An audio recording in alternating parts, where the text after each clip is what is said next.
दर्शकवृन्द नमस्कार। आजको सन्दर्भ कार्यक्रममा यहाँहरूलाई स्वागत छ। म चन्द्र बानिया।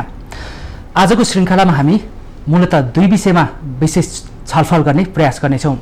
एउटा विषय अहिले नेपाल र भारतबीच संवादहीनताको अवस्था रहेको छ।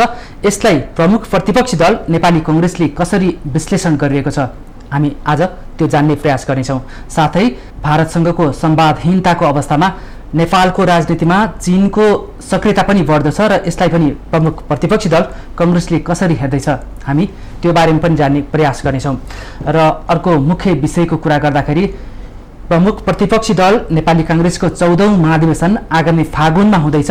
यो महाधिवेशनले नेपाली कांग्रेसको नेतृत्वमा युवाहरूलाई कसरी स्थापित गर्ने तयारी गरिएको छ, आज हामी त्यो बारेमा जानकारी लिने प्रयास गर्नेछौँ र कांग्रेसभित्रको राजनीतिलाई थोरै चिरफार गर्ने पनि प्रयास गर्नेछौँ।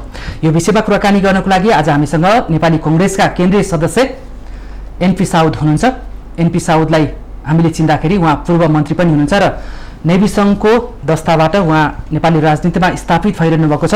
उहाँ 2048 सालमा नेभी सङ्घको अध्यक्ष हुनुहुन्थ्यो र त्यसयता उहाँ संसदीय निर्वाचनको क्रममा कञ्चनपुरबाट उहाँ पटक पटक प्रतिस्पर्धी भइसक्नु भएको छ। उहाँले 2 चोटि जित र 3 चोटि पराजित उहाँको नतिजाको रहेको छ। यिनै सन्दर्भमा हामी उहाँसँग अहिलेको समसामयिक विषयमा कुराकानी गर्ने प्रयास गर्नेछौँ। यहाँलाई स्वागत छ। धन्यवाद। पछिल्लो समयहरूमा राजनीतिबाट निकै ओझेल पर्नुभयो नि, किन हराउनुभयो? होइन, हराएको त छैन। म त चाहिँ काम गरिरहेको छु, पार्टीमा काम गरिरहेको छु। अहिले पार्टीको केन्द्रीय सदस्य छु, पार्टीमा काम गरिरहेको छु। पहिले अब निर्वाचनमा कहिलेकाहीँ हारजित भइरहेको छ। 70मा जितेको थिएँ, 75मा चाहिँ पराजित भएको छु, तर म लागिरहेको छु। हजुर, भनेपछि 56 र 70मा जित्नुभयो होइन? अरू 51 साल यताको निर्वाचनमा एकचोटि जित्ने एकचोटि हार्ने गरेको छु। त्यसरी भइरहेको छैन भनेपछि अर्को निर्वाचनमा फेरि जित्ने आश छ? निश्चित रूपमा। यसरी मिडियाबाट हराइरहनु भएको छ, पब्लिकली देखिनुहुन्न। अब बेस छ विद्यार्थी राजनीतिको होइन, तर यसरी हराइरहने, जनतामाझ हराइरहने र अहिले सरकारको बारेमा प्रभावकारी काम गर्न सकेन भनेर चाहिँ चौतर्फी आवाज उठिरहँदाखेरि तपाईँ जस्तो विद्यार्थीको ब्याकग्राउन्डबाट आएको नेता पनि मौन बस्नुले आगामी निर्वाचन तपाईँको सुनिश्चित होला? लकडाउनको अवस्था छ। लकडाउनको अवस्था भएको हुनाले मिडियामा आइरहेका हुन्छौँ, विभिन्न कार्यक्रममा गइरहेका हुन्छौँ, तर सावधानी अपनाएरै बाहिर मुभमेन्टमा छौँ। पार्टीका मिटिङहरू, कार्यक्रमहरू मा र मिडियामा पनि गइरहेका हुन्छौँ। अब मलाई लाग्छ कि आफ्नो तर्फबाट जनताको काम, जनताको सेवा गर्ने काम हामी गरिरहेका छौँ। बिङ ए अपोजिसनको हैसियतबाट गर्नुपर्ने काम गरिरहेका छौँ। अहिले सरकारसँग चारैतिर असन्तुष्टि छ। सरकारको विरुद्धमा चाहिँ व्यापक जनमत छ र यो जनमतले मलाई लाग्छ कि आउँदो निर्वाचनमा नेपाली कांग्रेस विजयी हुनेछ। हजुर, अब तपाईँको अहिले पर्सनली कुरा गर्दैछु, त्यसपछि हामी मूल विषयमा छिमेकी देशलाई हेर्ने कांग्रेसको दृष्टिकोण र कांग्रेसको महाधिवेशनबाट युवालाई कसरी स्थापित गर्ने भन्ने सन्दर्भमा तपाईँसँग जान्छु। त्योभन्दा अझै म एउटा तपाईँसँग जोडेको कुरा गर्छु। तपाईँको विगतलाई हेर्दाखेरि 5 चोटि संसदीय निर्वाचनमा प्रतिस्पर्धा भएको कञ्चनपुरबाट तपाईँ अझ पनि जनप्रतिनिधि हुने आशा राखिरहनु भएको छ।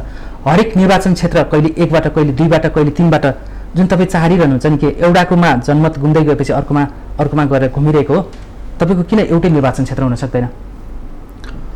अब पहिले मैले चाहिँ 51 सालमा मैले 3 नम्बर क्षेत्रमा लडेको थिएँ। 3 नम्बर क्षेत्रमा लडेपछि दोस्रो चोटि मैले चाहिँ निर्वाचन क्षेत्र परिवर्तन गरेर कञ्चनपुरको 1 नम्बर निर्वाचन क्षेत्रमा बाट म लडेँ। अनि 1 नम्बरबाट म जितेँ। त्यसपछि 1 नम्बरबाट जितेपछि 64मा मुलुकको नक्सै परिवर्तन भयो। नक्सा परिवर्तनको इन द सेन्स कि निर्वाचन क्षेत्रहरू परिवर्तन भयो। त्यसपछि मेरो निर्वाचन क्षेत्र पनि 2 भागमा चाहिँ बाँडियो। 2 भागमा बाँडिँदाखेरि मैले चाहिँ अलिकति मेजोरिटी भएको एरियाबाट चाहिँ म 64 सालमा निर्वाचन लडेँ। 64मा हारेपछि त्यही क्षेत्रबाट 70मा म जितेँ। पछि नयाँ संविधान बनेपछि मेरो निर्वाचन क्षेत्र फेरि चाहिँ तपाईँको बाँडियो। बाँडिँदाखेरि जहाँ मेरो चाहिँ मेजोरिटी मेरो तत्कालीन निर्वाचन क्षेत्रको मेजोरिटी थियो त्यहीँबाट चाहिँ म लडेँ र त्यसकारण मैले चाहिँ एकचोटि त निर्वाचन क्षेत्र चेन्ज गरेको हुँ 51 पछि 56 मा। त्यसपछि चाहिँ म निर्वाचन क्षेत्रभित्र सामान्य किसिमको केही परिवर्तनहरू आएका छन् र त्यो परिवर्तन वास्तवमा निर्वाचन क्षेत्र पुनर्निर्धारण गर्दाखेरि आएका छन्। म आफ्नो अनुकूलै ठाउँमा मैले लडेको छु। मैले पहिले लडेको क्षेत्रको प्रतिनिधित्व हुने गरेरै लडेको छु। हजुर, भनेपछि सिङ्गो कञ्चनपुर जिल्ला एमपी साउथले चाहेमा जुनसुकै क्षेत्रबाट उठ्न सक्छ। अब वास्तवमा चाहिँ अब उठ्न सक्छ भन्दा पनि परिस्थिति के छ भने मेरो चाहिँ कञ्चनपुरको एउटा गाउँपालिका भन्दा बाहेक समग्र कञ्चनपुरबाटै मैले चाहिँ निर्वाचन चाहिँ लडिसकेका छु। 10वटा त्यहाँ चाहिँ इकाइहरू छ, युनिटहरू 10वटा छ। त्यसमध्ये एउटा युनिटमा चाहिँ म लडेको छैन। बाँकी सबै युनिटहरू अब यो क्षेत्र पुनर्निर्धारण हुँदाखेरि त्यो परेको छ। त्यसमा अब सबैबाट लड्न सक्छु भन्ने कुरा भन्दा पनि मैले चाहिँ यसरी धेरै ठाउँबाट मैले लडेको छु र जितेको छु। हजुर, यो हरेक भूगोल जो परिवर्तित भूगोलमा चाहिँ भएको निर्वाचनमा मैले जितेको पनि छु। हजुर, जितेपछि जनताले अनुभूति गर्ने गरी केही परिवर्तनको कामहरू देखाउनु होला। हामी अहिले तपाईँलाई शुभकामना दिन्छौँ। धन्यवाद। र अब म मूल विषय जान्छु। यो तपाईँको लामो समयपछि तपाईँसँग भेट भएर मैले मूल त तपाईँसँग केन्द्रित भएर कुराकानी गरेँ। अब राष्ट्रिय मुद्दाको कुरा गरौँ। मलाई चाहिँ हरायो भन्दै हुनुहुन्छ, तपाईँ ज्यादा हराउनु भएको हुनाले तपाईँले चाहिँ मलाई नदेख्नु भएको कि जस्तो लागेको छ मलाई। हस्, अब मूल राजनीतिको कुरा गर्दाखेरि छिमेकी देश भनेको भारतसँगको अहिले नेपालको संवादहीनताको अवस्था छ। कारण तपाईँले प्रतिनिधित्व गर्ने निर्वाचन क्षेत्र र जिल्ला कञ्चनपुर लगायत सुदूरपश्चिमका धेरै ठाउँहरू अहिले भारतले कब्जा गरिरहेको छ सीमा अतिक्रमणको कारण। त्यसलाई सरकारले आफ्नो नक्सामा, नेपालको नक्सामा समावेश गरिसकेपछि, नक्सा सार्वजनिक गरिसकेपछि भारत नेपालप्रति रुष्ट छ। सरकारसँग भारतले वार्ता गर्न चाहिरहेको छैन। यस्तो संवादहीनताको अवस्थालाई कङ्ग्रेसले कसरी हेरिरहेको छ? वास्तवमा नेपाल र भारत अत्यन्तै नजिकका छिमेकी राष्ट्रहरू हुन्। यी दुईटै देशको बिचमा धेरै कुराहरू विगतमा मिल्ने पनि छ र कतिपय कुरामा विवाद हुनुलाई हामीले स्वाभाविक रूपमै लिनुपर्ने हुन्छ। नेपाल भारत सीमाको सन्दर्भमा पनि दुईटै देशको बिचमा धेरै बिन्दुमा विवाद थियो। ती बिन्दुमध्ये धेरै ठाउँमा चाहिँ सहमति दुई देशको बिचमा भइसकेको अवस्था छ। दुईटा प्रमुख बिन्दुमा यो विवाद बल्झिएको छ। एउटा यो कालापानी भन्छौँ हामीले चाहिँ लिपुले कालापानी र लिम्बियाधुरा क्षेत्र समेटिएको एउटा कालापानी विवाद भन्छौँ, र अर्को फुस्ता नवलपरासीको फुस्ता। यो दुईटा विवाद चाहिँ दुईटै देशको बिचको समाधान हुन सकेका छैन। अब दुईटै ठाउँको विवादमा जुन कालापानी क्षेत्रको विवाद छ, यो विवाद का बारेमा यसका धेरै आयामहरू छन्। यसको बारेमा म विस्तृत रूपमा जान चाहन्न। तपाईँको यो छोटो अन्तर्गत वार्तामा चाहिँ सबै कुरा समेटिन्छ जस्तो मलाई लाग्दैन। यो चाहिँ अङ्ग्रेज र नेपालकै बेलाको देखिनको चाहिँ यो विवाद देखिन्छ कालापानीको र यसमा अङ्ग्रेज र नेपालकै बारेमा त्यो बेलाको नेपालसँग जनशक्ति पनि थिएन, त्यो क्षमता पनि थिएन। त्यो भूगोल चाहिँ दुर्भेद्य दुर्गम ठाउँमा भएको हुनाले चाहिँ त्यो भूगोलमा चाहिँ प्रशासनको उपस्थिति पनि चाहिँ कतिपय ठाउँमा चाहिँ थिएन। प्रशासनको उपस्थिति नभए पनि, जनसङ्ख्या नभए पनि त्यो ठाउँ त नेपालकै हो नि, होइन? त्यो नेपालको भएको बारेमा चाहिँ कुनै विवाद हुन सक्दैन। तर चाहिँ हाम्रो एडमिनिस्ट्रेटिभ इकाइ थिएन, दुर्गम ठाउँ थियो। त्यसकारण चाहिँ हामीसँग म्यापिङ गर्ने, हामीसँग नापी गर्ने जनशक्ति पनि त्यो बेला चाहिँ थिएन। पहिले नापी अङ्ग्रेजैले गर्यो, त्यो प्रविधि अङ्ग्रेजसँगै थियो। र त्यसपछि पनि चाहिँ कतिपय नापीहरू भारतले गर्यो, भारतसँग नापी भयो। हामीले त एकैचोटि 25 सालदेखि मात्रै एडिबीको सहयोगमा चाहिँ 25 सालदेखि 32-33 सालमा मात्रै नेपालमा पहिलोचोटि आफ्नो जमिनको, आफ्नो देशको चाहिँ नापी गरेको अवस्था हो। त्यसकारण यो विवाद चाहिँ अलिकति पुरानै देखिन्छ। हामीले चाहिँ जमिन त हामीले चाहिँ त्यो स्वामित्वको बारेमा त हामी नेपालको हो भन्ने बारेमा चाहिँ कुनै विवादै हुन सक्दैन। तर चाहिँ कहिलेदेखि विवाद भयो भन्ने कुरा पनि चाहिँ बुझिराख्न जरुरी हुन्छ। कतिपय मान्छेहरू चाहिँ विवाद अहिले तत्कालै भएको हो कि भन्ने पनि चाहिँ गलतफहमी छ। भारत इन्डिपेन्डेन्ट भएपछि मात्रै विवाद भएको हो भन्ने पनि चाहिँ कतिपय मान्छेको सोच छ। तर चाहिँ यो विवाद चाहिँ हामी नेपालले चाहिँ टेक्ने ठाउँ सुगौली सन्धि नै हो। सुगौली सन्धिपछि सुगौली सन्धिको तत्काल पछि चाहिँ काली नदीको सोर्स चाहिँ लिम्पियाधुरा हो भनेर चाहिँ अङ्ग्रेजको विशेष गरेर सर्वे डिभिजनले एक्सेप्ट गर्यो। त्यही बमोजिमले काली नक्साको डिमार्केसन उसले गरेछ। त्यसको 10 वर्ष 15 वर्ष पछि सोर्स अफ कालीलाई उनीहरूले चेन्ज गरेर कहिल्यै चाहिँ लिम्पियाधुराबाट उनीहरूले लिपुलेकतिर चाहिँ शिफ्ट गरे जस्तो देखिन्छ। त्यसपछि तर त्यो नक्सामा फेरि पनि नेपालकै रहेको अवस्था थियो र जुन कुरा करिब हाम्रो नेपालीको चाहिँ पुरानो पाठ्य पुस्तकमा पनि नेपालको नक्सा बनाउँदाखेरि लिम्पियाधुरा र कालापानीलाई पनि समेटिएर चाहिँ त्यो नक्सा नेपालको चाहिँ चुच्चे नक्सा नै पहिले बनेको अवस्था थियो। तर अब अहिले आएर विशेष गरेर राजाको शासनकै बेला 33 सालतिर नापी नक्सा गर्दाखेरि नेपालको सर्वे टोलीले त्यो ठाउँमा पुगेपछि यो काली नदी यसरी बगेर आएको छ। तर हामीलाई चाहिँ नक्सा हामीलाई सर्वे गर्न जान्दिरहेका छैन, त्यहाँ मिलिट्री छ भन्ने कुरा आएपछि त्यो सर्वे रोकियो। 3-4 महिना सर्वे रोकिएपछि अब त्यो बेलाको श्री 5 को सरकार भनौँ या दरबार भनौँ, उनीहरूले 4-5 महिना पछि अथोरिटी दिएर जति सार्वजनिक बमोजिम अहिले गर्न सकिन्छ त्यही नक्सा त्यही बमोजिम सर्वे गरेर आउनुहोस् न त भनेपछि यसरी चाहिँ त्यो सर्वे भएको देखिन्छ। अब त्यहाँ चाहिँ मिलिट्रीको प्रेजेन्स पनि इन्डियन मिलिट्रीको प्रेजेन्स पनि 62 को इन्डो चाइना वारपछि भएको देखिन्छ। र त्यो हुँदाखेरि पनि केही त्यो बेलाको गभर्मेन्टको अत्यन्त भाइटल पोजिसनमा भएका मान्छेहरूले के भने देखिन्छ भनेपछि त्यो नेपालको भूमितिर पर्ने हुनाले नेहरूले चिठी लेखेर त्यो ठाउँमा टेम्परेरी किसिमले चाहिँ भारतीय सेनालाई चाहिँ बस्नलाई अलिकति ठाउँ नेपालसँग माग्ने कि भनेर चाहिँ मागेको भन्ने कुरा पनि कतिपय सन्दर्भमा आएको छ। विशेष गरेर विश्वबन्धु थापाजीले चाहिँ आफ्नो इन्टरभ्यूमा पनि चाहिँ भनिराख्नु भएको कुरा छ।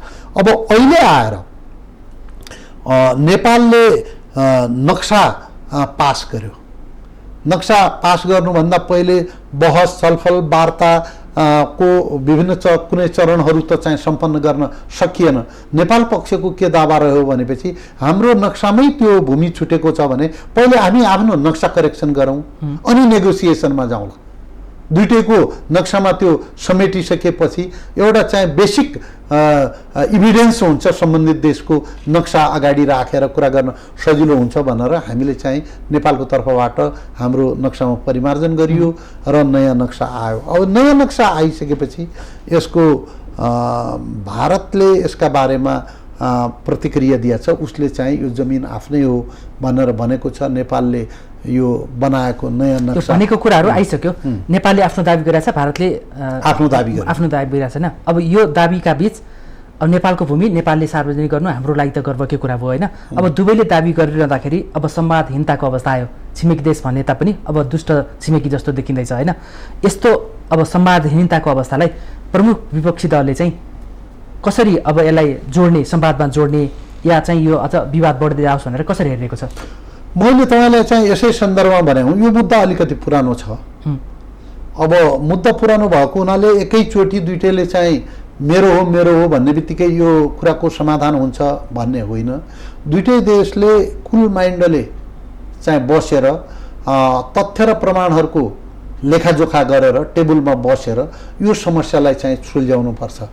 जसरी यो समस्या सगरमाथा सम्बन्धी विवादलाई बिपी कोइरालाले मौसे तुङसँग टेबलमा बसेर यसको समाधान गरेका थिए, अहिले चाहिँ ओलीजीले पनि मोदीजीसँग चाहिँ यसरी गरेर आफूसँग भएका तथ्यहरू प्रमाणहरूको आधारमा चाहिँ यो विवादलाई चाहिँ टुङ्ग्याउनु पर्छ।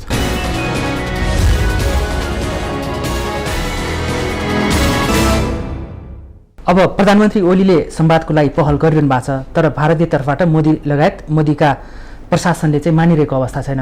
त्यसकारण चाहिँ संवादहीनताको अवस्था देखियो। अब यसलाई यत्तिकै छोडेर अब नयाँ सिराबाट हामी छिमेकी देशसँगको सम्बन्धलाई अगाडि बढाउने या यसलाई टुङ्ग्याएर अगाडि बढ्दा राम्रो हुन्छ? पहिले भारतको स्टेटमेन्ट आउँदाखेरि लकडाउन पछि वार्ता गर्छौँ भनेर भारतले पनि भनेकै स्थिति थियो। अहिले चाहिँ कोरोना महामारीका कारणले समस्या छ, लकडाउन पछि हामी वार्ता छलफल गरौँला भन्ने स्थिति थियो। नेपालले पनि चाहिँ वार्ता मागिरहेका छ। त्यसकारण 2-4 महिना 5-6 महिनाको ढिला भयो भन्ने बित्तिकै चाहिँ यो वार्ता भविष्यमा हुँदै हुँदैन भन्ने कुरा होइन। हामी दुईटा असल छिमेकी हौँ, एकअर्कामा हाम्रो निर्भरता छ। नेपालबाट पानी बग्यो भने भारततिर जान्छ, समुद्रसम्मको एक्सेस चाहियो नेपाललाई भने सबभन्दा छोटो एक्सेस भारतबाटै हुन्छ हामीलाई।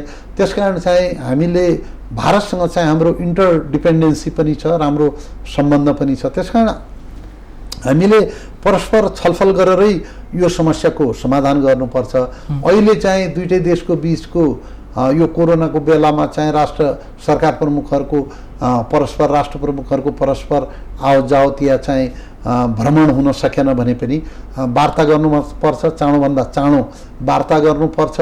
अब सर्ट टर्ममा कसैका आफ्ना चित्त दुखाइहरू होलान्, तर लङ टर्ममा चाहिँ यो दुई देशको बीचको सम्बन्ध भनेको यो एउटा ऐतिहासिक श्रृङ्खलाबाट चाहिँ आएको छ, इतिहासको आवश्यकता भएर आएको छ र यसलाई चाहिँ सरकारहरूको एकअर्कालाई हेर्ने दृष्टिकोणका आधारमा मात्रै मूल्याङ्कन गर्नुहुन्न, त्योभन्दा ज्यादा यो शाश्वत छ। हजुर, अब यो प्रसङ्गलाई, यो सीमा मुद्दाको विषयलाई भारतले एउटा अडान राखिरहेको छ। केपी ओली नेतृत्वमा सरकार रहेसम्म हामी वार्ता नगर्ने भनेर उसले गलत नियतले चाहिँ अडान राखिरहेको जस्तो देखिन्छ। यदि भारतले चाहिँ ओली सरकार रहेसम्म हामी वार्तामा बस्दैनौँ, वार्ताको टेबलमा बस्दैनौँ भन्यो भने यो नेपाललाई स्वीकार्य हुन्छ? अब कुन सरकारसँग वार्ता गर्छौँ, कुन सरकारसँग वार्ता गर्दैनौँ भन्ने कुरा चाहिँ यो कुनै पनि देशको मुनासिब कुरा होइन। जुनसुकै सरकार आए पनि त्यो सरकारले आफ्नो राष्ट्रको, जनताको, आफ्नो देशको सार्वभौमिकताको प्रतिनिधित्व गरिरहेका हुन्छ। त्यसकारण सरकारहरू प्रमुख छैनन्। मुख्य कुरो के हो भने समस्यालाई तथ्यगत आधारमा समाधान गर्ने एटिच्युड दुईटै देशका सरकारसँग हुनुपर्छ।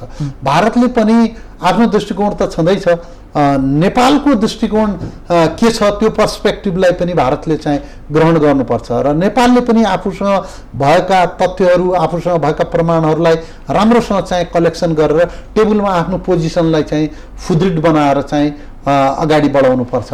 अब योसँग वार्ता गर्ने र योसँग वार्ता नगर्ने भन्ने कुराको कुनै पनि दुई देशका बीचको सम्बन्धसँग चाहिँ कुनै अन्तर सम्बन्ध हुन्छ जस्तो लाग्दैन। हजुर, अब कञ्चनपुरको अलिकति यसमा चाहिँ क्लियरै स्पष्ट आयो तपाईँको जवाफ। कुनै पनि सरकारसँग वार्ता गर्छु र गर्दैन भन्ने कुरा छिमेकीले निर्धारण गर्ने होइन, त्यो नेपालले गर्ने कुरा हो होइन। अब कञ्चनपुरकै कुरा गरौँ न। अब दार्चुलातिर त अलिकति सीमा बढी अतिक्रमणै छ, 400 वर्ग किलोमिटरभन्दा बढी होइन। कञ्चनपुरमा पनि बेला बेलामा सामुदायिक वनमा तारबार गर्न खोज्दा पनि भारतीय एसएसबी सुरक्षा फौज आएर डिस्टर्ब गर्ने, स्थानीयलाई पिट्ने लगायतका केही सीमा अतिक्रमण भयो भनेर चाहिँ हामीले पछिल्लो रिपोर्ट पाइरहेका छौँ। तपाईँ एउटा जनप्रतिनिधिको हिसाबमा, एउटा विपक्षी दलको एउटा सशक्त उम्मेदवार र नेताको हिसाबमा कञ्चनपुर जिल्लामा भारतको तर्फबाट सीमा अतिक्रमणको अवस्था के छ? भारत र चीनसँग हाम्रो लामो सीमा छ।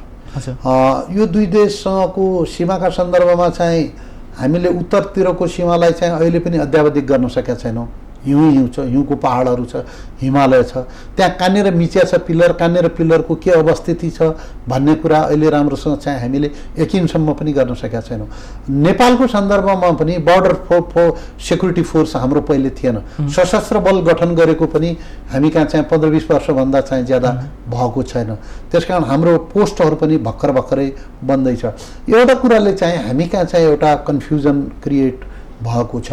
किन 46 सालतिर, 45-46 सालतिर नेपालमा प्रजातन्त्र आउनुभन्दा पहिले, जनआन्दोलनभन्दा पहिले नै नेपाल र भारतको बिचमा के सहमति भएको रहेछ भनेपछि कहिलेकाहीँ सानातिना नदी खोलाहरू जुन सीमाका रूपमा चाहिँ राखिएका छन् त्यसमा विभिन्न कालखण्डमा चाहिँ त्यसको बहावमा कहिलेकाहीँ चाहिँ परिवर्तन आइरहेको छ। बहावमा आएको परिवर्तनका कारणले चाहिँ दुई देशको सीमामा पनि परिवर्तनहरू चाहिँ आइरहेका छन्। त्यसकारण चाहिँ अब ठुला नदीहरू भन्दा बाहेक, जस्तो पूर्वमा मेची होला या पश्चिममा महाकाली होला, सानातिना खोलाहरू जुन राखेका छन् त्यहाँ हामीले चाहिँ स्ट्रेट लाइनबाट सिधै सरल रेखा बनाएर हामीले चाहिँ त्यो डिमार्केसन हामीले चाहिँ आर्टिफिसियल डिमार्केसनहरू मेन्टेन गरेर सीमा निर्धारण गर्ने हो कि गर्ने भन्ने चाहिँ यो बिचमा सहमति भएको रहेछ पञ्चायतकै टाइममा।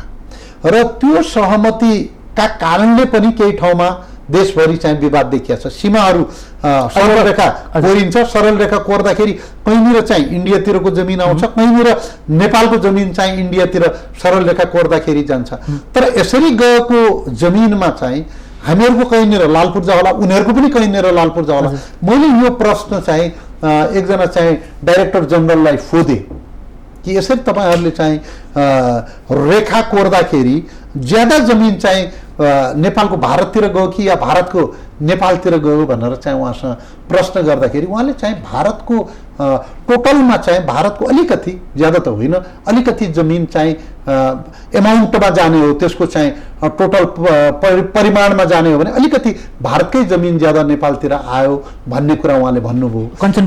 यसको बारेमा सरकारले जे गरे पनि एउटा मापदण्ड गर्नुपर्छ। मापदण्ड भने कुनै मान्छेको जमिन यसरी सरकारले चाहिँ सरल रेखा बनाएर निर्धारित गर्ने कुरामा सहमति गरेको छ र कुनै मान्छेको लालपुर्जावाला जमिन इन्डियामा पर्दैछ भने नेपाल सरकारले त्यसको सट्टा भर्न दिने हो कि या त्यो बस्तीलाई चाहिँ तपाईको स्थानान्तरण गर्ने हो कि या भारतको मान्छेको चाहिँ त्यसरी जमिन परेको छ या कुनै भारतीयको परेको छ भने त्यसका बारेमा भारत सरकारले पनि त्यही मापदण्ड अनुरूप काम गर्ने हो कि, एउटा चाहिँ यो पक्ष छ। दोस्रो पक्ष के छ भनेपछि हामी कमजोर देश भएको हुनाले कमजोर सानो देश त त्यति होइनौँ हामी, जोग्राफिकल रूपमा पनि हाम्रो देश ठुलै छ। हामीभन्दा साना साना टाकुरा जस्ता भएका पनि दुनियाँमा धेरै देश छन्। 200 देशमा करिब हामी 22-24 नम्बरमै छौँ भने पनि भयो हाम्रो जनसङ्ख्याका हिसाबले पनि। तर हाम्रो समस्या के छ भने भौगोलिक रूपमा पनि ठुला र जनसङ्ख्याका रूपमा पनि ठुला, आर्थिक शक्तिका दृष्टिकोणले पनि विश्वमा महत्त्वपूर्ण देशहरूको बिचमा चाहिँ हाम्रो अवस्थिति छ र हामीभन्दा धेरै ठुला देशहरूको बिचमा हामी परे हुनाले हामी सानो देशको रूपमा आफूलाई चाहिँ मूल्याङ्कन गर्ने गरेका छौँ। अब हामी सानो देशलाई कहिले काहीँ चेपचाप गर्ने दक्षिणबाट पनि उत्तरबाट पनि यो जोखिम चाहिँ जहिले पनि हराइरहन्छ र यो जोखिमबाट बचाउनका लागि हामीभित्र चाहिँ कूटनैतिक कौशलता पनि हुनुपर्छ र आफूलाई अध्यावधिक पनि आफ्नो सीमालाई समय समयमा अध्यावधिक पनि गरिराख्नुपर्छ। सीमाको हामीले चाहिँ चौहद्दीको सुरक्षाका लागि आफ्नो मेकानिजमलाई पनि मुस्तैद राख्नुपर्छ, त्यतातिर ध्यान पुर्याउनु। यो चाहिँ समग्रतामा भन्नुभयो होइन। मैले मेरो स्पेसिफिक क्वेसन चाहिँ तपाईँको निर्वाचन क्षेत्र आसपास कञ्चनपुरमा चाहिँ सीमा अतिक्रमण या मिचिएको सन्दर्भमा कुनै विवाद छ या छैन? कञ्चनपुरको हामी कहाँ विवाद छ थुप्रै ठाउँमा, कञ्चनपुरमा एउटा ठाउँमा मात्रै छैन, बेलडाँडी गाउँपालिकामा पनि विवाद छ। यतातिर चाहिँ आइसकेपछि पुनर्वास नगरपालिकाभित्र पनि चाहिँ त्यो 2वटा ठाउँमा विवाद छ। कतिपय सन्दर्भमा चाहिँ दोधरा चाँदनीमा पनि त्यस्ता किसिमका इस्युहरू चाहिँ उठिराख्छन्। महाकाली पारीको हाम्रो जमिन छ भन्ने किसिमका विवादहरू उठिराख्छन्। यसमा सबभन्दा पहिले त मेरो तपाईँसँग चाहिँ भनाइ के हो भने सरकारको पोजिसन के हो। सरकारले आफ्नो नक्सा पारदर्शी किसिमले हाम्रो इन्डियन पक्षसँग यो कुरामा सहमति भएको छ। हामीले यो डिमार्केसन लाइन यसरी चाहिँ कोरिरहेका छौँ। हाम्रो पिलर हटाइएको हो कि हटाइएको होइन, यहाँनिर के पोजिसन छ भनेर सरकारले सबभन्दा पहिले श्वेतपत्र जारी गरेर सबभन्दा पहिले जनतालाई सुसूचित गर्नु पर्यो। जनतालाई सुसूचित गरेपछि अनि जनतालाई थाहा हुन्छ केही गुनासो छ, गाह्रो छ, अप्ठ्यारो छ भनेपछि पनि आफ्नो सरकारबाट पहिले चाहिँ उसले स्पष्टीकरण लिन्छ, आफ्नो सरकारलाई पहिले उसले सोध्छ। आफ्नो सरकारसँग उसको झगडा गर्ने पनि, सरकारलाई करेक्सन गर्ने पनि चाहिँ उसँग चाहिँ अथोरिटी हुन्छ र यदि उसको चित्त बुझेन, विदेशी सरकारले नै च्यापिरहेका छ भने त्यसमा सरकारले पनि सपोर्ट गर्छ, जनस्तरबाट पनि सपोर्ट आएर आफ्नो सीमाको सुरक्षा गर्नुपर्ने अवस्था आउँछ। त्यसकारण यो अवस्था आउनका लागि सबभन्दा पहिले सरकारले पारदर्शी किसिमले सीमाका बारेमा आफ्नो दृष्टिकोण, सीमाका बारेमा आफ्नो नक्साङ्कन, सीमाका बारेमा आफ्नो पोजिसन पहिले आफ्नो जनतालाई विश्वासमा लिने गरेर सरकारले प्रस्तुत गर्नुपर्छ। हजुर, अब सीमाकै कारण छिमेकी देश जो दक्षिणतर्फको छिमेकी भारत छ उसँग हाम्रो संवादहीनताको अवस्था छ र सम्बन्ध चिसिएको अवस्था छ सरकारसँग। यही भारतसँगको सम्बन्ध चिसिएपछि उत्तरी छिमेकी देश चीनसँगको निकटता अहिले बढिरहेको देखिन्छ र नेपालको राजनीतिमा चीनको अलिकति सक्रियता देखिरहेको बेला प्रश्न पनि उठिरहेको छ, दक्षिणको छिमेकीलाई रिसाएर चिडाएर उत्तरी छिमेकी देशसँग किन सम्बन्ध विस्तार गर्नु पर्यो, अथवा यसको लाभ हानि अन्तर्राष्ट्रिय स्तरमा दीर्घकालीन कस्तो पर्नेछ भनेर पनि अहिले समीक्षा भइरहेको अवस्था छ। यसलाई यहाँले कसरी हेर्नुहुन्छ? अब जियोग्राफिकल पोइन्ट अफ भ्यूबाट भन्ने हो भनेपछि नेपाल र भारतको भौगोलिक सीमा पनि धेरै ज्यादा जोडिएको छ। हाम्रो पूर्वी भेग पनि भारतसँग जोडिएको छ, पश्चिम भेग पनि भारतसँग जोडिएको छ, दक्षिणी भेग पनि भारतसँग जोडिएको छ। चीनसँगको सीमामा चाहिँ हामीले हिमालय साझेदारी गरेका छौँ, जुन हिमालयलाई क्रस गर्ने चाहिँ हामीसँग लिमिटेड ठाउँमा मात्रै चाहिँ अप्सनहरू छ। केही पासेजहरू, केही साँधहरू छन्, केही छन्, नाकाहरू छन्। पूर्वमा कामाथाङका होला यसै गरेर कोरला नाका छ, या चाहिँ हिल्साबाट भएर जाने यता हुम्लाको होला, या हाम्रो चाहिँ सुदूरपश्चिममा छ, यस्ता केही नाकाहरू छन्। तर भारतसँग त हाम्रो गाई गोरु पनि निरन्तर गइराख्ने, हामीले चाहिँ नदी पनि चाहिँ पूर्व र पश्चिम बाहेक नतरिकनै सरासर चाहिँ इन्डिया आइहाल्ने परिस्थिति छ। त्यसकारण हामीले भौगोलिक सुगमताका दृष्टिकोणले इन्डियासँग चाहिँ हाम्रो धेरै ज्यादा घनिष्ठ सम्बन्ध छ। चीनसँग पनि हाम्रो घनिष्ठ सम्बन्ध छ, चीन पनि ठुलो शक्ति राष्ट्र हो, तर भारतसँगको अन्तर्निर्भरता हाम्रो चाहिँ निश्चित रूपमा चीनभन्दा ज्यादा छ। र यो जोग्राफिकल्ली पनि छ, इकोनोमिकल्ली पनि छ, जोग्राफिकल्ली पनि छ, कल्चरल्ली पनि छ। यो स्थिति चाहिँ छ। त्यसकारण भारतसँगको सम्बन्धको दीर्घकालीन प्रतिस्थापन चाहिँ चीनसँगको सम्बन्ध हुन सक्दैन। चीनसँग हाम्रो विशिष्ट किसिमको सम्बन्ध छ, तर चीनसँगको जुन सम्बन्ध छ त्यसलाई चाहिँ हामीले धेरै महत्त्व दिनुपर्छ।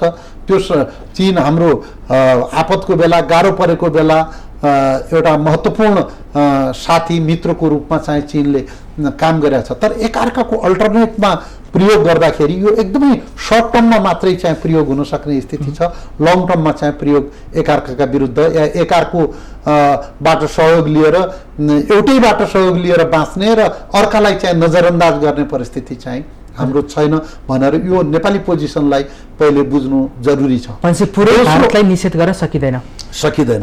दोस्रो महत्त्वपूर्ण कुरा के छ भनेपछि अब भारत र चीन दुई देशका बीचमा पनि सम्बन्धमा चाहिँ उतराव चढाव विभिन्न कालखण्डमा चाहिँ आइरहेको छ।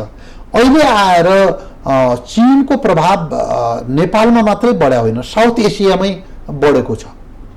यो डोकलाम विवाद र विशेष गरेर यो लद्दाखको चाहिँ यो तालको विवाद भन्दाको बेला पनि उनीहरूको बीचमा चाहिँ लगभग ट्रिलियन बराबरको चाहिँ दुई देशको बीचको व्यापार चलिरहेका थियो। त्यसकारण ती दुईटै देश पनि चाहिँ वास्तवमा चाहिँ व्यापार गरिरहेका छन्। विशेष गरेर भारतले चाहिँ भारी मात्रामा चाहिँ चीनको सामान भारतले आयात गरिराखेको अवस्था चाहिँ छ। त्यसकारण भारतमा पनि बढेको छ, नेपालमा पनि बढेको छ, बङ्गलादेशमा छ, श्रीलङ्कामा छ, पाकिस्तानमा पनि आर्थिक कारोबार चाइनाले गरिरहेका छ। यो साउथ एसिया मात्रै हो कि चाइनाको प्रभाव चाहिँ ग्लोबल्ली बढिरहेको छ। अहिले काठमाडौँमा जुन ढङ्गको राजदूतको चलखेल छ यसबाट आत्तिनु पर्दैन। यो नेपालमा मात्रै होइन, साउथ एसियामै यो ढङ्गको चाइनाको प्रभाव चाहिँ छ भनेर बुझ्दा सजिलो भयो। अब मलाई चाहिँ यो चाइनाको चाहिँ आर्थिक प्रभाव बढिरहेको छ। चीनले जसरी सेकेन्ड लार्जेस्ट इकोनोमीको रूपमा चाहिँ संसारभित्र उसले आफ्नो पोजिसन बनाए, आर्थिक प्रभाव, राजनीतिक प्रभाव, अर्थसँग चाहिँ राजनीति पनि सँगसँगै हिँडिरहेका हुन्छ। त्यसकारण राजनीतिक प्रभाव पनि चाहिँ बढ्ने नै भयो। अब यसरी बढ्दाखेरि अब नेपालको राजदूतको एक्टिभिटीलाई लिएर चाहिँ केही ठाउँमा चाहिँ गम्भीर प्रश्नहरू पनि उठिरहेका छन्। विशेष गरेर नेपाल चीन सम्बन्धको सन्दर्भमा चाहिँ त्यो एक्टिभिटी भयो भनेपछि त्यो बडो स्वाभाविक कुरा हुन्छ। तर एउटा पार्टी विशेषको एकता झगडा अनेकता जस्ता कुराहरूलाई लिएर चाहिँ चाइनिज सरकारको महत्त्वपूर्ण प्रतिनिधिले चाहिँ नेपालमा मुभमेन्ट गर्दाखेरि यो चाहिँ अस्वाभाविक जस्तो देखिन्छ। त्यसकारण यसलाई राम्रो मान्न सकिन्न।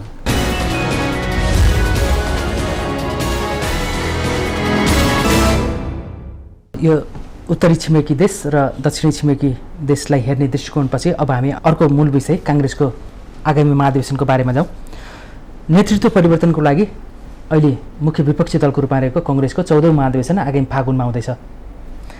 यो महाधिवेशनले अहिलेको नेतृत्वलाई नै निरन्तरता दिन्छ या नयाँ युवालाई स्थापित गर्ने प्रयास गर्नेछ नेतृत्वमा? करिब नेपाली कांग्रेसको केन्द्रीय समितिभित्र 60-70% मान्छेहरू अब यसलाई म चाहिँ नेपाल सरकारको त भन्न सक्दैन, तर कांग्रेसको मापदण्डमा चाहिँ युवा नेता नै भन्ने गरिन्छ। 60-70% मान्छेलाई कमसेकम अब त्यसलाई चाहिँ उमेरमा भन्न बडो गाह्रो छ। किशनजी इन्क्लुडिङ बिपी पनि युवा मान्छे विचारले हुन्छ, भावनाले हुन्छ, उमेरले हुँदैन भन्नुहुन्थ्यो बिपी पनि। अब किशनजी त म युवकै हुँ भन्नुहुन्थ्यो आफ्नो अन्तिम क्षणमा पनि।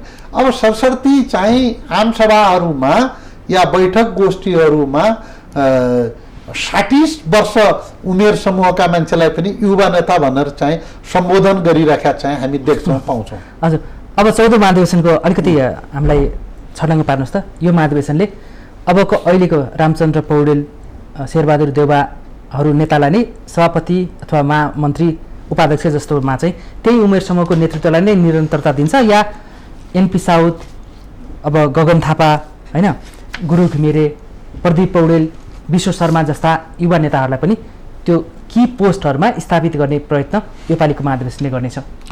हरेक महाधिवेशनले केही तात्विक परिवर्तनहरू ल्याएको छ। यो समयको कालचक्र पनि हो कि अलिक पुरानो पिँढी विस्थापित हुन्छ, नयाँ पिँढी चाहिँ आउँछ।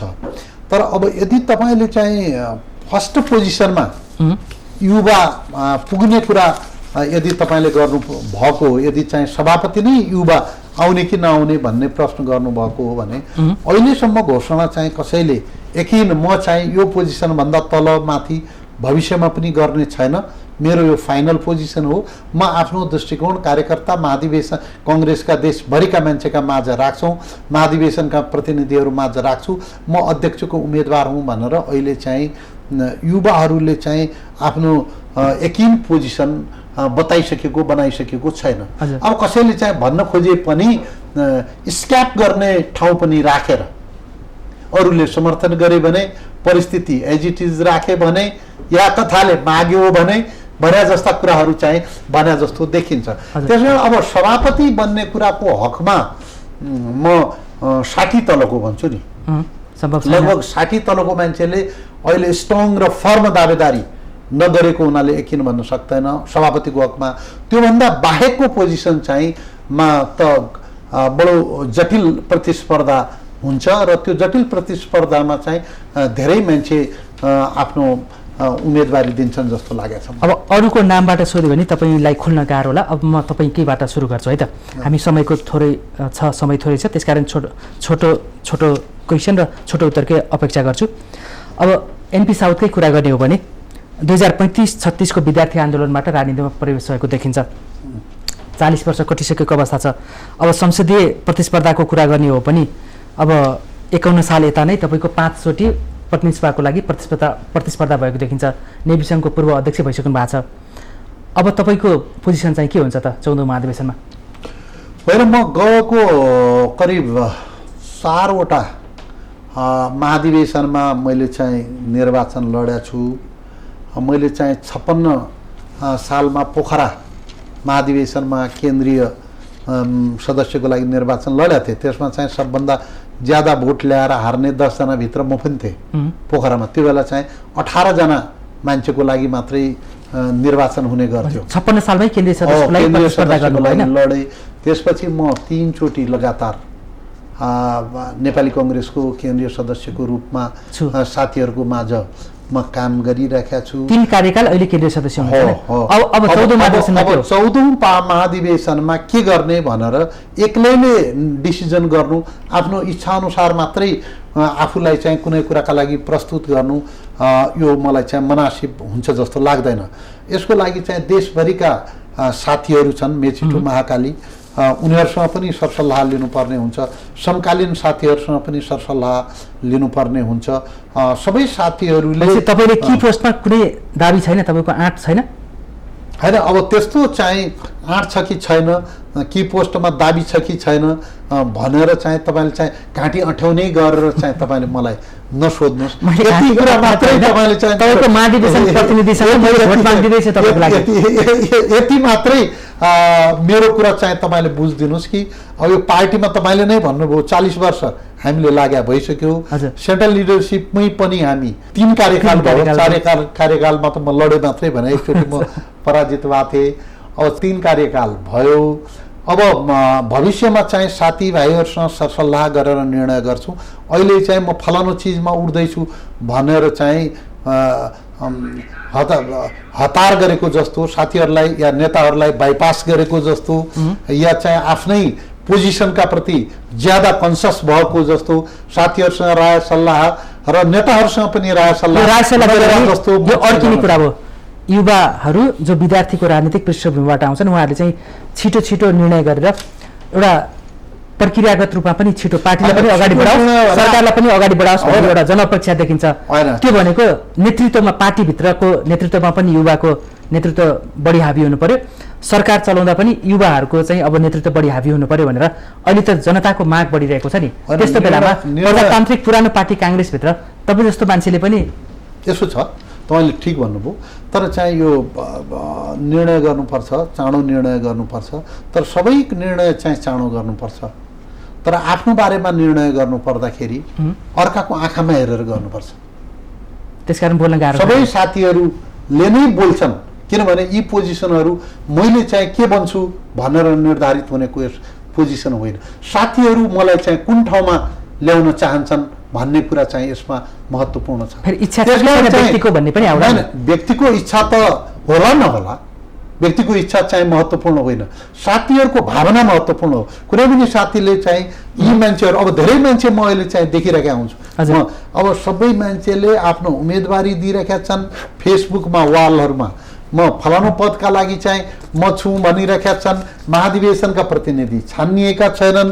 अब आफै पनि कतिपय मान्छेहरू हामी महाधिवेशन प्रतिनिधिको रूपमा चाहिँ आइसकेका परिस्थिति छैन। पहिल्यै ब्यानर बोकेर हिँड्नु भनेको मैले चाहिँ हामी कहाँ चाहिँ के भन्छ भनेपछि पेट चेला हात कन्जडी भन्छ क्या, त्यो बच्चा चाहिँ पेटैभित्र छ, त्यो धागो हुन्छ नि कमरमा बाँध्ने कन्जडी, त्यो चाहिँ समातेर पहिले बस्या जस्तो देखिन्छ। पहिले चाहिँ महाधिवेशन प्रतिनिधिहरू छानिन दिनुहोस्, देशभित्र बहसहरू हुन दिनुहोस्, को मान्छे किन उम्मेदवार हुने।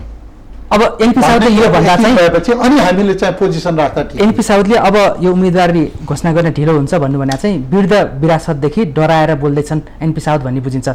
भले यसमा छलफल नगरौँला।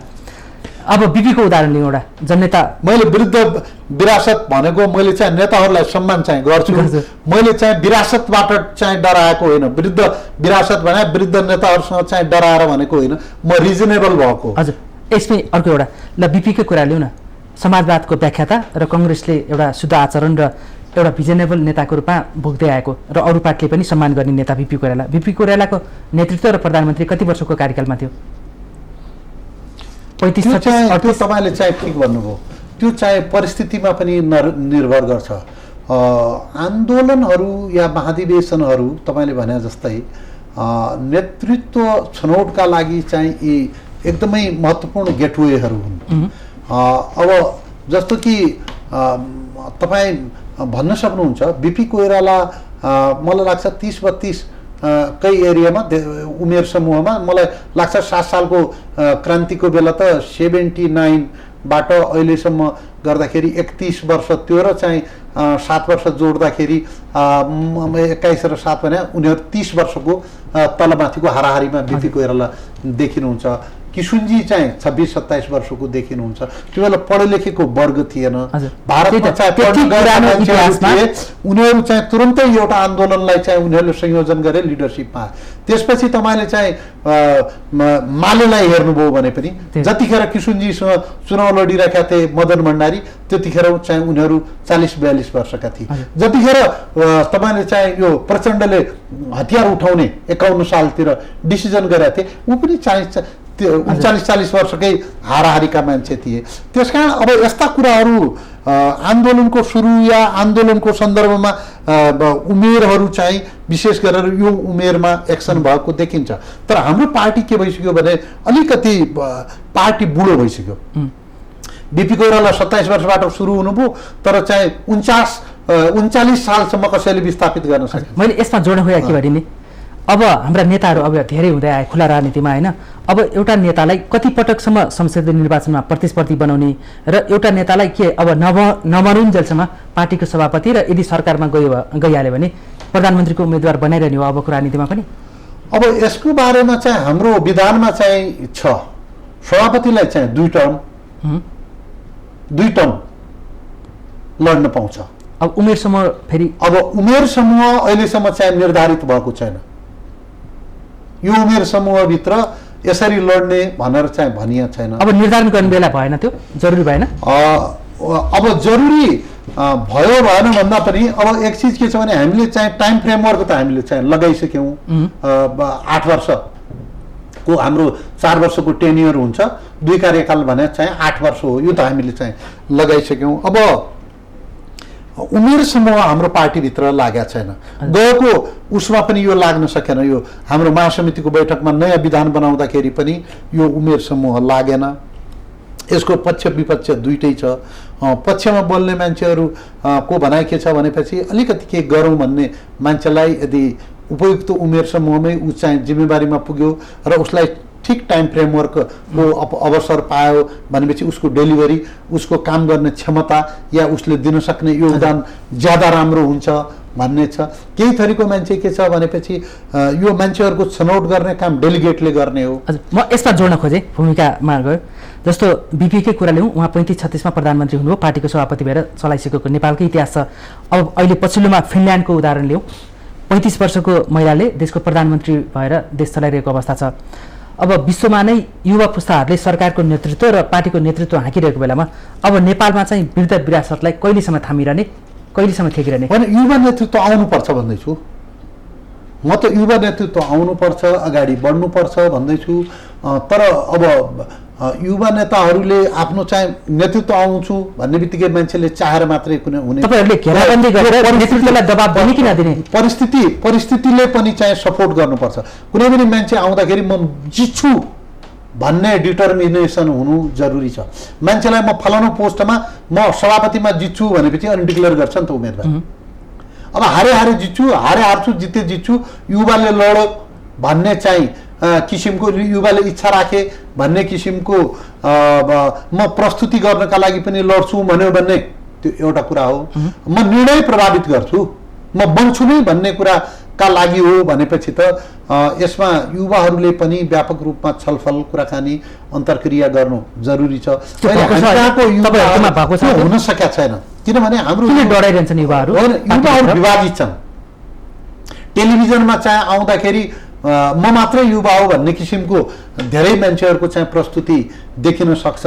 तर युवाहरू कसैले चाहिँ शेरबहादुर दाइसँग छौँ, कसैले रामचन्द्र दाइसँग छौँ, कसैले सिटौलाजीसँग छौँ, या कसैले कुनै न कुनै रूपमा कहीँ न कहीँ भएको परिस्थिति छ। बाहिर भन्दाखेरि चाहिँ आदर्श र सबभन्दा ठुलो कुरा गरे पनि अम्ब्रेलाभित्रै बसेको जस्तो परिस्थिति भएको हुनाले त्यो उमेर समूहका ठाउँमा एक ठाउँमा आउने कुरा पनि चाहिँ आफ्नो ग्रुपका लागि ग्रुपलाई एउटा उमेर समूहका साथीहरूका प्रतिनिधित्व गरेर छलफल गर्ने क्रम चाहिँ जारी छ, चलिरहेका छ।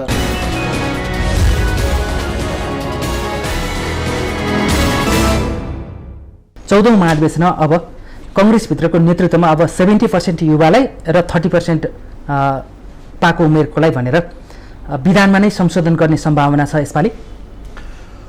त्यसो होइन, युवा भने के हो सबभन्दा पहिले चाहिँ तपाईँले चाहिँ परिभाषित गर्नु। युवा भने त 40 उमेरभन्दा तलकोलाई भन्ने नै छ नि। युवा कि नेपालको राजनीतिमा चाहिँ 60 क्रस अब युवा के भन्छ? युवा वास्तवमा चाहिँ म मन्त्री भएको बेला मैले चाहिँ धेरै युएनको पनि अध्ययन गरेँ, अरू पनि गरेँ। म चाहिँ कुनै बेला चाहिँ खेलकुद शिक्षा तथा खेलकुद मन्त्री राज्य मन्त्री भएको बेला मैले त्यसमा चाहिँ 18 देखि युएनले त 40 पनि भन्दैन, 32 भन्छ क्या। हजुर, ठाउँ अनुसार देश अनुसारको छ। नेपालले देशमा चाहिँ के छ भने नेपालले चाहिँ 40 तल राखेको छ। हामी कहाँ नागरिकता 16 वर्षमा दिने हुनाले 16 वर्षमै ल चाहिँ बालिग भयो भन्ने गरिन्छ, 16 देखि चाहिँ 40 भयो। अब यसरी निर्धारण गर्दाखेरि त अहिले हामी कहाँ चाहिँ असाध्यै पुवर प्रेजेन्स छ। 40 तलको त मलाई लाग्दैन कि कोही पनि मान्छे हाम्रो केन्द्रीय समितिमा छ। त्यही त, त्यसलाई अब विधानले संशोधन गर्ने। अब चाहिँ 40% अब युवा प्रतिनिधि हामी कहाँ चाहिँ 40 मुनिको तपाईँले भन्नुभयो हो भने कोही छैन। अब विधानमा परिवर्तन गरेर युवाहरूलाई आरक्षण दिने कुरा पनि त्यति युवा जस्तो चाहिँ कम्पिटेन्सीको आधारमा अगाडि आउनुपर्ने वर्गले चाहिँ आरक्षणबाट चाहिँ युवा अगाडि आउन थाल्यो, युवाका लागि आरक्षण गऱ्यौँ भनेपछि त्यो पनि चाहिँ युवाहरूका लागि चाहिँ न्याय हुन्छ जस्तो मलाई लाग्दैन। मलाई लाग्छ यो युवा भन्ने कुरो हाम्रो पार्टीभित्र तुलनात्मक स्थितिलाई चाहिँ व्यक्त गर्ने सन्दर्भमा बन्नुपर्छ। लिडरसिपको पहिलो र्याङ्क बाहेक त्यो उमेर समूह भन्दा बाहेकको मान्छे युवा हो भन्ने सेन्समा लिनुपर्छ जस्तो लाग्छ। भनेपछि यसपालिको 14 महाधिवेशनबाट केही आशातीत नयाँ युवा अनुहारहरू पनि की पोस्टहरू उपाध्यक्ष, महामन्त्री, सहमहामन्त्री, कोषाध्यक्ष टाइपमा सचिवहरूमा आउन सक्ने सम्भावना छ किन छैन? कि अघिल्लो चुनावमा जस्तै महामन्त्रीमा एकजना युवालाई उठाइदिने, अरू सबै विरुद्धकै विरासत बनाउने? होइन, अहिले चाहिँ युवाहरू आउँछन्। अब तपाईँले चाहिँ नेपाल सरकारकै मापदण्ड अनुसारको युवा हो भने त म भन्न सक्दिनँ, तर नेपाली कङ्ग्रेसको लिडरसिपको उमेर समूहको तुलनात्मक अध्ययन गरेर चाहिँ तपाईँले चाहिँ युवा भन्नुहुन्छ भनेपछि हामी कहाँ चाहिँ अब अहिलेको लिडरसिपले आफ्नो काम गरेछ, राम्रो काम गरेछ। धेरै नेताहरू योग्य अनुभव पनि हुनुहुन्छ, तर बिस्तारै उहाँहरूले चाहिँ बिदा पनि लिनुहुन्छ जस्तो लागेको छ मलाई। भनेपछि केही वृद्ध विरासतले बिदा लिने सम्भावना छ यसपालि? किन छैन? अहिले त जम्मै इलेक्सनको सिस्टम छ, कतिपय मान्छे त जो आधा हारे त त्यसै बिदा भइहाल्यो। हजुर, अब चाहिँ मनोनितलाई भन्दा पनि सबै निर्वाचित नै हुने व्यवस्था पनि कङ्ग्रेसको महाधिवेशनले गर्यो भने अझ पारदर्शिता, अझ प्रजातान्त्रिक प्रक्रिया। अब यो यसको बारेमा चाहिँ धेरै ज्यादा चाहिँ बहस छ, संसारभरि बहस छ। एक थरी मान्छे के भन्छन् भनेपछि सबभन्दा महत्त्वपूर्ण कुरा चाहिँ कार्यक्षमता हो। कार्यक्षमता भनेको चाहिँ एकजना मान्छे इलेक्टेड हुन्छ, उसमा चाहिँ उसले आफ्नो टिम रोज्न पाउँछ। त्यो रोजेको टिम लिएर चाहिँ उसले एउटा प्रोग्रामलाई इम्प्लिमेन्ट गर्ने बाटोमा गयो भनेपछि उसलाई चाहिँ फ्री ह्यान्डली उसले चाहिँ त्यो टिमलाई लिएर आफ्नो कार्यक्रमहरूलाई कार्यान्वयन गर्ने दिशामा जान्छ। यसरी चाहिँ प्रभावकारी डेलिभरी दिन सक्छ भन्ने कुरा पनि छ। अर्को थरी मान्छेको के छ भने जम्मै इलेक्टेड भयो भनेपछि जम्मैले चाहिँ आफै पावर सेन्टर हुन्छन्। पावर सेन्टरहरू यति ज्यादा भइदिन्छन् पार्टीभित्र। अहिले पनि चाहिँ हामी कहाँ कस्तो विसङ्गति छ भन्नुहुन्छ भने अब जो जित्छ त्यसले 60% लिन्छ, जो हार्छ त्यसले 40% लिन्छ, जो तेस्रो भयो त्यसले पनि 15-20% लिन्छ। त्यसकारण त्यो ग्रुपिजममा रहिराख्यो भने हरेक मान्छे त्यो ग्रुपका कमसेकम लिडरसिपका मान्छेहरू चाहिँ पावरमै रहने भए त्यसलाई चाहिँ अफिसियल्ली चाहिँ अध्यक्ष नहुन सक्ला त महामन्त्री हुन सक्ला, या चाहिँ अर्को पोजिसनमा होला, चाहे अपोइन्टमेन्ट्सको कुरा होस् चाहे अरू कुरा होस्, 60-40 या 15-20 भन्ने किसिमको कुराले चाहिँ के देखाइदिएछ भनेपछि धेरै पदहरूको निर्वाचनबाट पार्टीभित्र सम्झौताको प्रवृत्ति बढ्ने र सम्झौताको प्रवृत्तिबाट भागभण्डाको संस्कृति बढ्ने र भागभण्डाको संस्कृतिबाट जुन पावर सेन्टरहरू हुन् तिनीहरू चाहिँ पुष्ट भएर जाने। तर आम कार्यकर्ताहरू जुन कार्यकर्ताहरू चाहिँ पार्टीमा विचारका कारणले, योगदानका कारणले, राजनैतिक आस्थाका कारणले उहाँहरू चाहिँ लाग्नु भएको हो, उनीहरू चाहिँ उपेक्षामा पर्ने यो सम्भावना पनि छ। त्यसैले यी कुराहरूलाई पनि दृष्टिगत गरेर वैधानिक व्यवस्था गर्नुपर्छ। हस्, समय सकिएको छ। महत्त्वपूर्ण समय र विचारको लागि यहाँलाई धन्यवाद। ल, तपाईँले सम्झिनुभयो, धेरै पछि सम्झिनुभयो, त्यसका लागि तपाईँको माउन्टेन टेलिभिजनलाई चाहिँ म आफ्नो तर्फबाट हार्दिक धन्यवाद दिन चाहन्छु। हस्, धन्यवाद। आदरणीय दर्शकवृन्द, अहिले हामीले नेपाली कङ्ग्रेसका केन्द्रीय सदस्य एवं पूर्व मन्त्री एनपी साउदसँग नेपाली कङ्ग्रेसको आगामी 14औं महाधिवेशनले पार्टीभित्र युवाको नेतृत्वलाई स्थापित गर्न कस्तो रणनीति लिन सक्ला भन्ने सन्दर्भमा केन्द्रित भएर कुराकानी गऱ्यौँ। साथै छिमेकी देश भारतसँग नेपालको संवादहीनताको अवस्थामा, नेपालमा चिनिया राजनीति पनि बढिरहेको अवस्थामा पनि कङ्ग्रेसको विचार बुझ्ने हामीले छोटो प्रयास गऱ्यौँ। यिनै संवादको साथ आजको श्रृङ्खलाबाट म चन्द्र बानिया बिदा हुन्छु। सत्य, तथ्य र निष्पक्ष समाचारको लागि माउन्टेन टेलिभिजन हेर्दै रहनुहोला। नमस्कार।